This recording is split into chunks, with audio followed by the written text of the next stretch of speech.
Allô communauté de coups critiques, ici Kim. Aujourd'hui, à des joyeux petits monstres, on va parler du wet blending.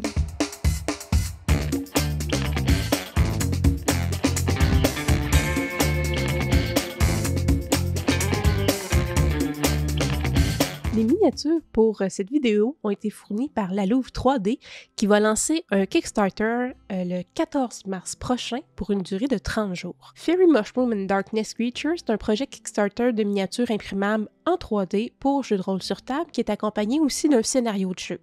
Donc il y a 60 fichiers à l'échelle de 32 mm de créatures et d'éléments de terrain sur le thème des champignons.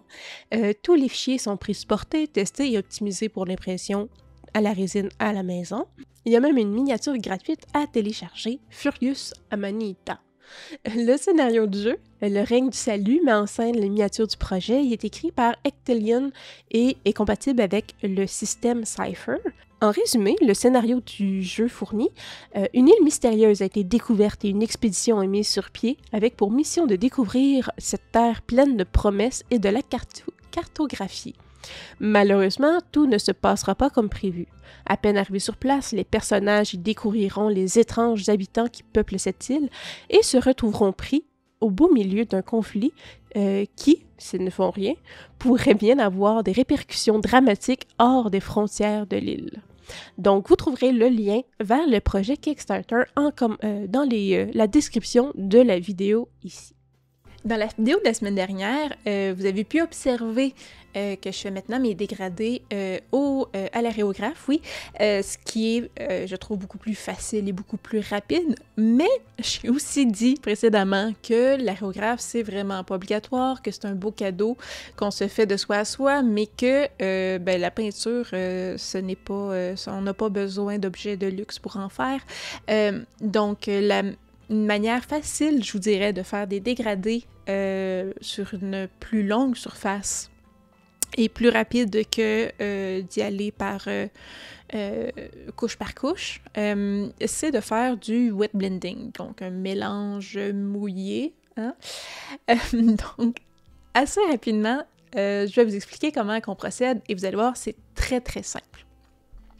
La particularité, c'est qu'il faut être rapide parce que la peinture à l'acrylique, qu'on utilise là, pour la plupart pour la peinture de figurines, sèche très rapidement, ce qui est un avantage dans plusieurs occasions, mais moins quand on veut mélanger les couleurs quand elles sont encore trempées. Premièrement, pour faire le wet blending, c'est plus facile de prendre deux couleurs qui sont, on pourrait dire, côte à côte sur le cercle chromatique, encore là qu'on a vu précédemment dans une autre vidéo. Donc ici, j'utilise le vert et le bleu. Sur les plus grosses formes, comme ici le plus gros champignon et le champignon moyen, c'est plus facile de faire ces deux extrêmes, ici le vert et le bleu, et de venir ensuite sur la zone du milieu avec ces deux couleurs mélangées. Donc prendre un peu de bleu, monter sur le vert et vice-versa, prendre le vert et descendre vers le bleu pour avoir une transition uniforme. La peinture sèche vite, donc si vous essayez de tout faire en même temps, ça se peut que vous commenciez à arracher la peinture, elle va décoller. Donc ici, comme pour le deuxième champignon, j'ai fait mes deux grandes zones principales et je vais revenir à la fin, une fois que c'est sec, pour faire mon blending. Donc les plus petits champignons ici, sont assez petits que la peinture n'a pas le temps de sécher le temps que je revienne et que je puisse faire mon blending. Donc, l'idée, c'est de toujours agir vite pour que la peinture soit toujours humide quand on commence à mélanger les deux zones. Donc, on commence par le haut, par le bas, peu importe. On arrive avec notre deuxième couleur et dans la zone du milieu. On fonctionne par petits coups, je vous dirais. Je fonctionne aussi beaucoup en gestes un peu en diagonale pour pas créer des grandes stries. Et donc, on vient mélanger les deux zones. On essaie de pas attirer trop la couleur mélangée vers les extrêmes. Là, donc, on essaie de rester au milieu avec des petits mouvements qui viennent bien mélanger les zones. Et comme ça, ici, à la fin, je reviens. Je remets de la peinture dans le fond des deux couleurs, le vert et le bleu. Et là, je me concentre vraiment sur la zone du milieu, maintenant que les deux extrêmes sont bien peints et bien secs. Donc, ça me permet d'étirer les couleurs entre les extrêmes et de faire un blending qui est plus uniforme dans le milieu.